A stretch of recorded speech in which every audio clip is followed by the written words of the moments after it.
고난주간 예수님의 행적 세 번째, 예수님께 향유를 부은 여인.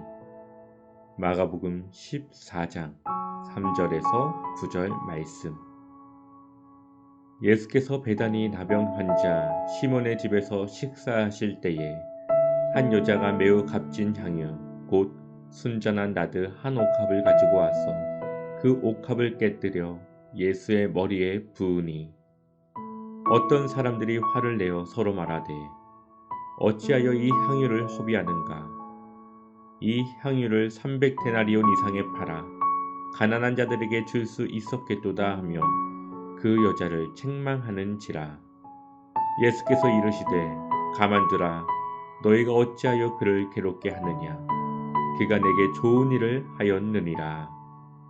가난한 자들은 항상 너희와 함께 있으니 아무 때에라도 원하는 대로 도울 수 있거니와 나는 너희와 항상 함께 있지 아니하리라. 그는 힘을 다하여 내 몸에 향유를 부어 내 장례를 미리 준비하였느니라. 내가 진실로 너희에게 이르노니 온 천하에 어디서든지 복음이 전파되는 곳에는 이 여자가 행한 일도 말하여 그를 기억하리라 하시니라. 아멘. 고난주간 셋째 날을 맞이하였습니다. 매일 주님과의 교제 속에서 많은 은혜를 경험하고 있으십니까? 오늘도 주님 안에서 은혜와 기쁨이 넘치는 하루가 되시길 소망합니다. 오늘 예수님께서는 베다니에 사는 시몬의 집으로 가십니다. 마가복음 14장 3절 말씀. 예수께서 베다니 나병 환자 시몬의 집에서 식사하실 때에 한 여자가 매우 값진 향유 곧 순전한 나드 한 옥합을 가지고 와서 그 옥합을 깨뜨려 예수의 머리에 부으니. 아멘. 시몬은 나병 환자였습니다. 그런데 예수님께서 과거 그의 병을 고쳐주셨습니다. 그리고 예수님은 그 시몬의 집에 들러 함께 식사를 하십니다. 그런데 그때 한 여자가 예수님께 향유를 가지고 와 그의 머리에 붓습니다. 주변의 모든 사람들이 깜짝 놀랐습니다. 식사를 하는 중에 예수님의 몸이 향유로 덮였습니다. 무슨 이유였을까요? 본문 말씀 8절을 보면 예수님은 그 여인의 행동이 자신의 장례를 준비하는 것이라고 말씀하십니다. 예수님은 예루살렘을 들어오시면서 그리고 들어오시고 나서도 제자들에게 자신이 십자가에 달릴 것을 말씀하셨습니다. 그러나 그의 제자들은 깨닫지 못했고 예수님의 죽음을 준비하지 않았습니다. 그러나 오늘 무명의 한 여인은 그의 죽음을 위하여 값비싼 향유를 예수님의 머리에 붓습니다. 향유의 가격은 대략 300데나리온입니다. 한 데나리온이 성인 남성 하루의 일당이라고 한다면 거의 1년 정도의 값어치를 가졌다고 볼 수 있습니다. 하루 일당을 10만원씩 계산을 한다면 이 향유의 가격은 대략 3천만원 정도의 가치를 가진 물건입니다. 그래서 주변에 있던 사람들은 차라리 그것을 팔아 가난한 자들에게 나눠주면 어땠을까 하고 말합니다. 분명히 좋은 의견입니다. 예수님도 부자들에게 그들의 소유를 팔아 가난한 자들에게 나눠주라고 말씀하셨기 때문입니다. 어찌 보면 그 주변의 사람들의 이야기가 맞는 것 같아 보입니다. 그런데 오늘만은 예외입니다. 그 힌트는 7절에도 찾을 수 있습니다.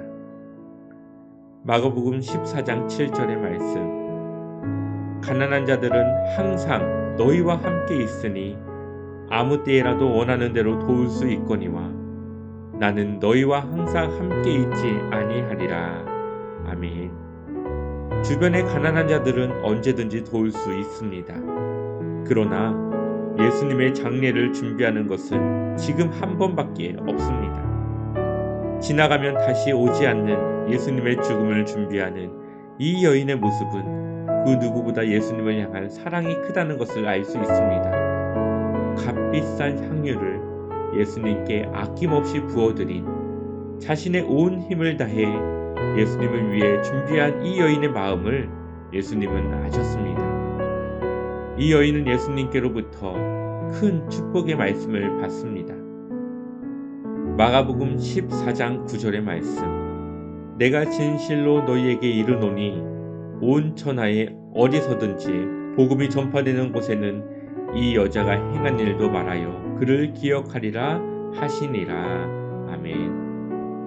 복음이 전파되는 곳에는 이 여자가 행한 일도 말하여 그를 기억하라고 말씀하십니다. 복음과 이 여인의 행동이 무슨 관계가 있을까요? 복음은 기쁜 소식입니다. 예수 그리스도의 죽음과 부활이 바로 복음입니다. 그러나 복음은 이론이나 지식에서 끝나는 것이 아닙니다. 우리의 삶 속에서 살아가야 하는 것이고 온전히 전해져야 하는 것입니다. 이 여인은 그의 삶을 통해 예수님께 대한 그의 마음을 표현했고 그 향유를 통해 온 집안이 아름다운 향기로 가득 찼을 것입니다. 심지어 지나는 사람들의 코 속에도 그 집을 지날 때마다 향기가 전해졌을 것입니다. 복음은 이렇게 아름다운 향기와 같이 다른 이들에게 전해져야 하는 것입니다. 그리고 그 복음을 위해서 우리는 우리의 모든 것을 아낌없이 드려야 합니다. 우리의 목숨까지도 주님을 위해 내어드릴 수 있어야 합니다. 예수님의 제자들은 마가의 다락방에서 성령이 강림한 이후 그것을 깨달았고 그들의 모든 것을 아낌없이 복음을 전파하는 데 사용하였습니다. 심지어 그들의 목숨을 바쳐야 하는 순간까지 그들은 피하지 않았습니다. 그리고 제자들을 통해 전해진 복음이 아름다운 향기가 되어 우리에게 전해졌고 지금도 수많은 이들에게 전해지고 있습니다. 자신의 모든 것을 아낌없이 드린 한 여인의 헌신을 우리는 기억해야 합니다. 특별히 8절에서 그녀의 행동에 대해서 힘을 다하여 라고 표현하고 있습니다. 여기서 말하는 힘을 다하여라는 말은 그녀가 할 수 있는 최대의 헌신을 말하고 있습니다. 제자된 우리는 여인과 같이 복음 전파를 위해 힘을 다하여 헌신해야 합니다. 오늘 우리가 하나님 앞에 헌신할 수 있는 것이 무엇일까요?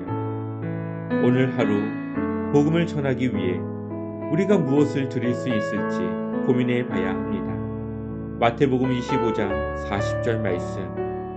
임금이 대답하여 이르시되 내가 진실로 너희에게 이르노니 너희가 여기 내 형제 중에 지극히 작은 자 하나에게 한 것이 곧 내게 한 것이니라 하시고 아멘. 오늘 우리는 예수님께 향유를 부어 드릴 수 없습니다. 그러나 성경은 지극히 작은 자 하나에게 한 것이 내게 한 것이라고 말씀하십니다. 우리 주변에 우리의 도움을 필요로 하는 이들을 섬기고 돕는 일이 바로 복음을 전하는 일이고 하나님이 원하시는 제자의 삶이라는 것입니다. 지극히 작은 자 한 사람에게 행한 것이 곧 예수님께 행한 것이라고 말씀하십니다. 우리는 오늘 아낌없이 예수님께 드린 무명의 여인을 기억하며 복음을 전하는 일에 우리의 힘을 다해야 합니다. 도움을 필요로 하는 이웃이 있다면 우리가 할 수 있는 최선을 다해 그를 섬기십시오. 그것이 바로 오늘 우리가 예수님을 위해 또한 예수님을 섬기는 일입니다. 이렇게 오늘 하루 주님을 위해 살아가시기를 간절히 축원합니다. 고난주간 세 번째 묵상. 오늘 묵상의 말씀을 보며 느낀 점이나 생각나는 일들이 무엇입니까? 그리고 하나님께서 나에게 원하시는 모습은 어떤 모습일까요? 내 주변에 지극히 작은 자가 누구라고 생각이 드십니까? 나의 도움을 필요로 하는 이들을 어떻게 도우시겠습니까? 오늘 하루 이 두 개의 묵상을 가지고 힘을 다하여 하나님을 섬기며 하나님을 따라 살아가시길 주님의 이름으로 간절히 축원합니다.